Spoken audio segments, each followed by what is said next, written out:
Hey, everybody. Today for you, podcast number 46.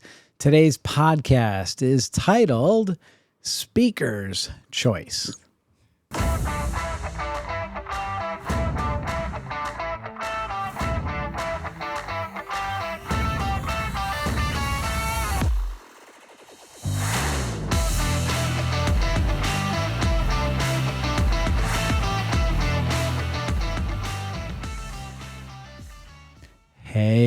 Hey, everybody. Welcome to this week's edition of your weekly Limitless Life Network podcast. I'm Dr. Pete Lombardi, and once again, joining me is my beautiful wife, Sandy, and we are here to present the Limitless Life Network podcast live and in color. Back in the day, they used to have Technicolor. Anyway, so I want to take a moment to just thank everybody for tuning in and listening to the podcast or watching it on YouTube. And thank you for, again, the kind comments that I continue to hear, positive feedback. And it's great to hear how whatever point you take away and how it's impacting you and how it's speaking into your life, that is awesome. So thank you for that. And once again, hit the subscribe button. Also, be sure to share with friends or family or anyone else that you want to try to lift up in their day. So, yeah. And the last one is leave a review. I don't know if anybody's left any reviews, and I don't even know how to. I'm not even 100% sure how to leave a review myself for a podcast. But if you could figure that out, if you're technically savvy enough, we would greatly appreciate a review because it does push the algorithm for people to see this in their content. On with the show, correct? Correct. Awesome. Okay. So glad to have my wife here to keep me in check. All right, so today's title is Speaker's Choice. You want to share anything as far as backstory with this one? Sure. Our son and his wife, Nate and Sam, are expecting their first baby, our first grandchild, next week, next Monday, the 17th. And so the last month has been a little bit roller coaster a bit for them. Not terrible, but ups and downs and stress. And so that's a bit of our backstory. They found a fabulous birth center in Atlanta, and we were so grateful that they had that option of rather than just a typical hospital setting. And overall, it's been very positive, but they've had to have different tests done along the way. And one of them revealed there was a skip in the baby's heartbeat about 3 weeks ago.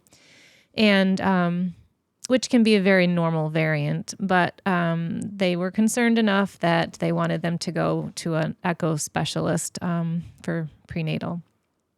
So that got scheduled. It took a bit to get that done. And in the meantime of waiting, lots of emotions and fear, working its way in for them. And they went for the specialist visit, and the doctor said, "I'm not really sure why you're here." And they did hear the skip eventually, and said it was not of concern. It can be completely normal. And so they gave their report back to this birth center. Well, the birth center calls them after they met as a team and felt they still were concerned. We're talking about induction, and that at that visit, they'd also done a 3D ultrasound and thought the baby was around 9 pounds. And Sam is very petite, and we're concerned that the baby would be too big at her due date for her to deliver.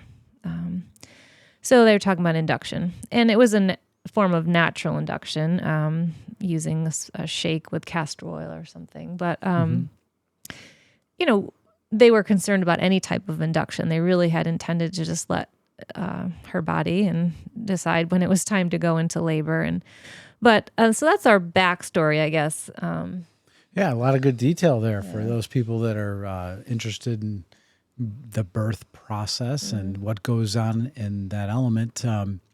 So our first point here is point number 1, which is speak confidence. Mm-hmm.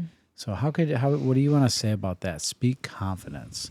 So we felt they were not speaking confidence over Sam and her ability to birth this baby that God has been growing inside her.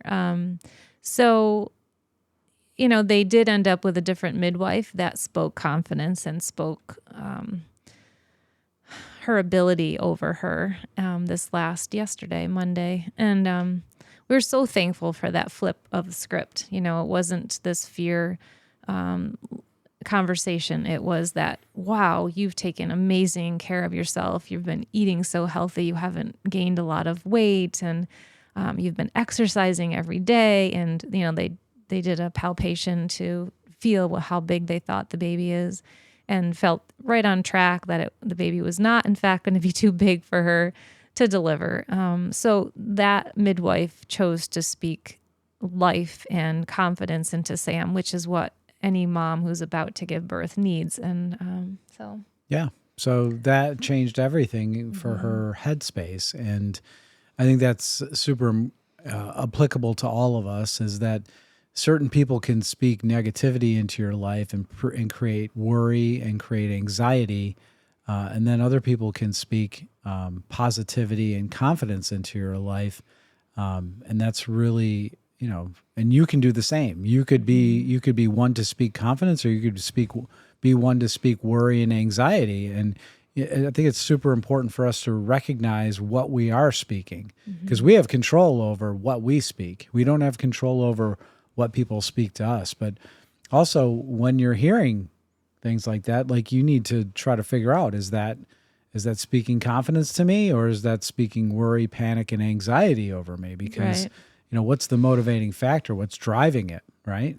So is there truly a healthy concern, or is this more worry than necessary? So, yeah, great point. Point number 2 is speak with perspective. What does that mean? How did we come up with that term? Well, poor our Sam. We keep focusing on her on this podcast, but they had such good news yesterday, and this one came to me.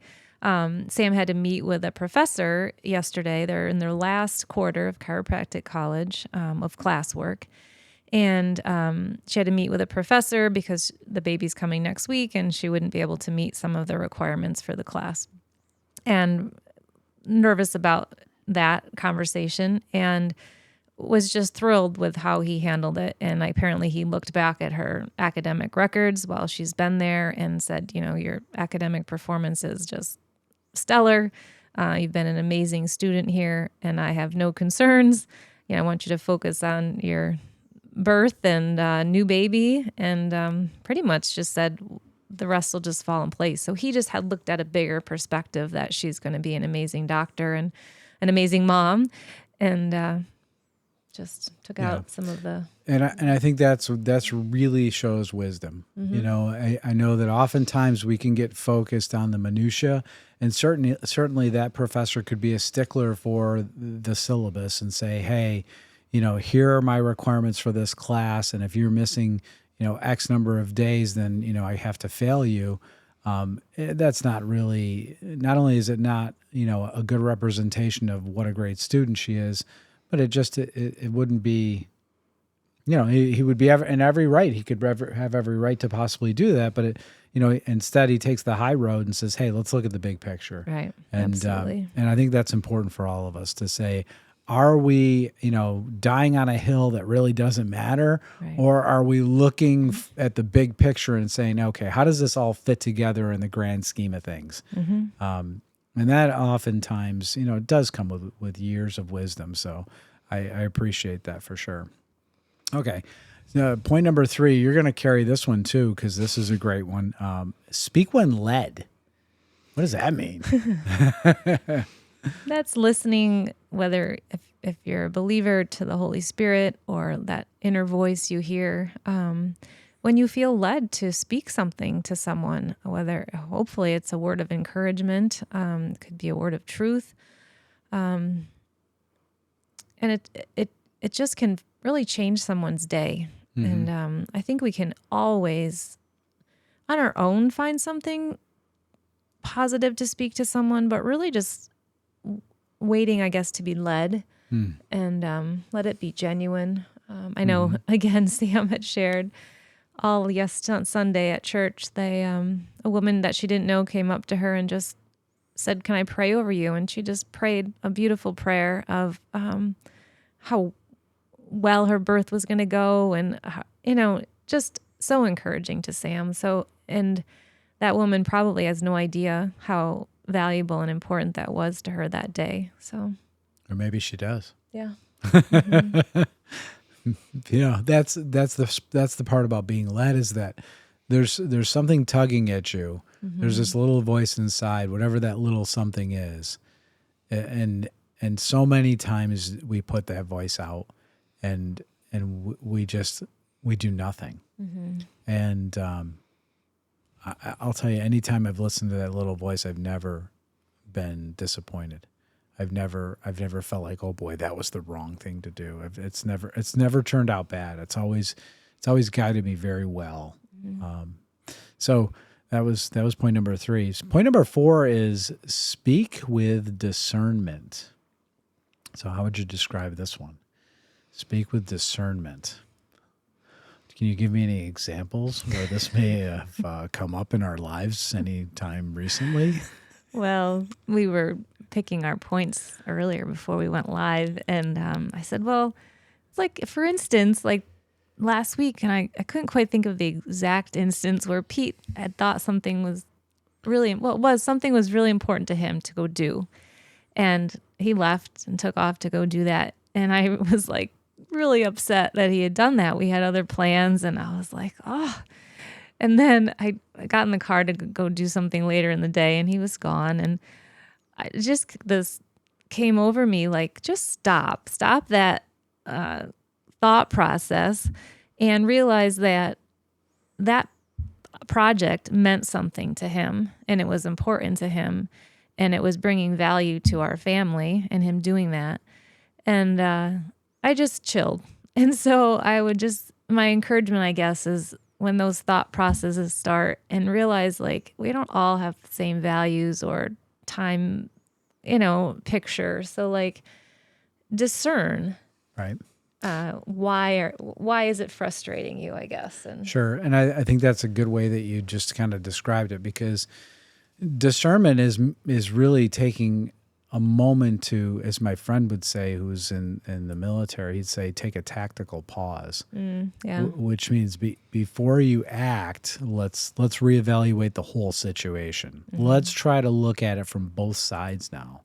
And too many times we speak without discernment, mm-hmm. and we're just speaking from our perspective and our side without considering the other party's side in the situation. So that is that again, I think, comes with a pretty steep learning curve. Absolutely. There's many times where I have definitely chose to do things that drove her crazy, and she let me know in her beautiful way that she does by usually not talking to me.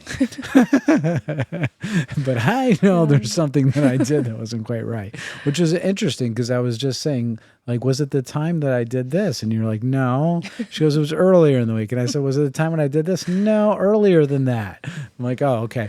So apparently this happens quite often, that we have miscommunication there with what's important.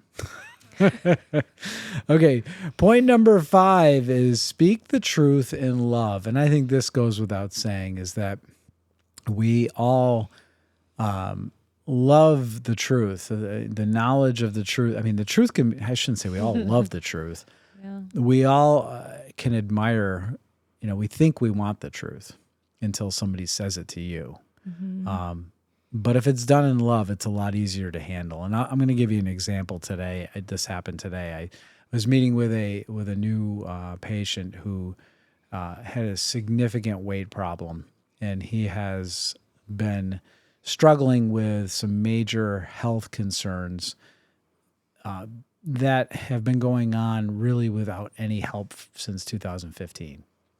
And this gentleman has basically just been getting bounced from doctor to doctor through the workers' compensation system. And I hate to say it, but that system is like a meat grinder. Once you get in it, it's very rare that people come out better on the other side of it. unless you're the attorney, because attorneys seem to be do really well in the workers' comp system, but everybody else seems to not do so hot. But anyway, that's my own opinion. That being said, this poor gentleman has had one surgery on his neck, and he has another. He thinks he needs another one on his lower back, but the doctors won't even consider it because his weight. And they told him he needs to lose weight. Well, the guy's in pain every day for the last 8 years.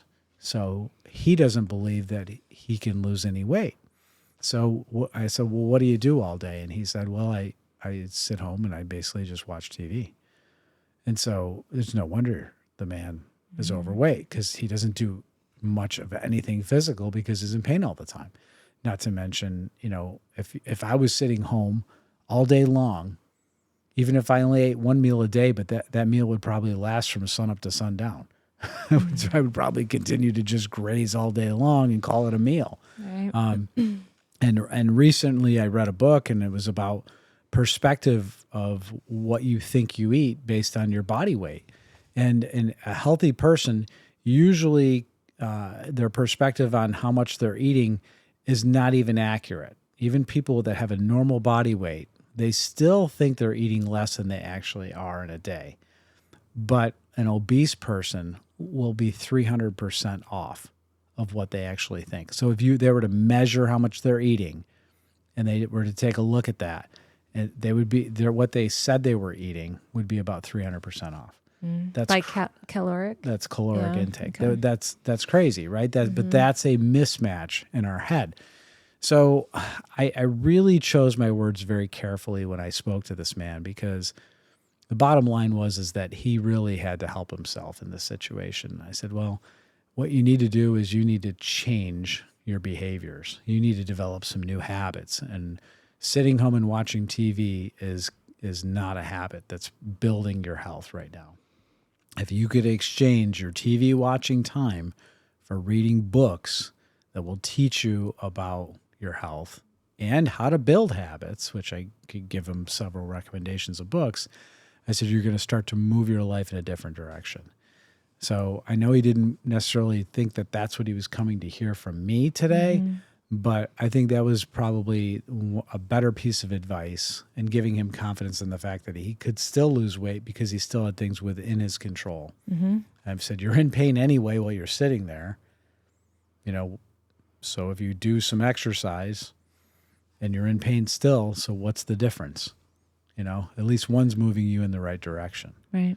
So anyway, that was, at least giving him that in love, not like in a belittling sense. And I really said that to him. I'm not trying to beat you up here. I mean, I get it. You're struggling. So, but if I were you, I'm looking at it from outside in.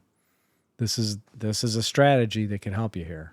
So anyway, that's not always easy to do. It's much easier to step over the issue and say nothing, or to do nothing. And I would imagine you used the step we just talked about with discernment. Like, you had to probably process it for a moment in your head and figure out how you were going to present that in a way that didn't come across as, condemning and demeaning. Yeah, demeaning, right. Yeah.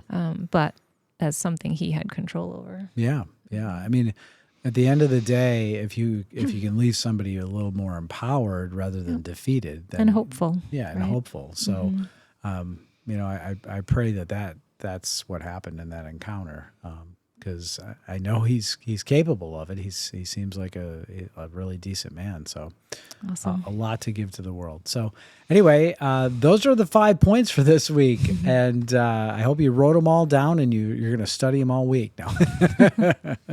But that's all we have for this week's edition of your weekly Limitless Life Network podcast.